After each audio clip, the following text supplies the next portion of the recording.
अस्सलाम वालेकुम वरहमतुल्लाहि वबरकातुहू। मैं हूं नवीद अहमद। मैं इस वक्त खड़ा हूं रोज़े रसूल के बिल्कुल बैक साइड पे। ये आप देखें सामने, ये रोज़े रसूल का जो है वो पीछे वाला हिस्सा है।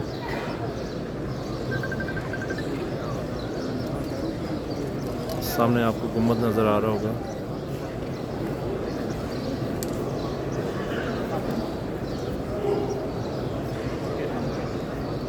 ये उस्मानिया दौर का बना हुआ है ये हिस्सा जो पुराना। ये ऊपर से ओपन है, छतरियाँ लगी हुई हैं।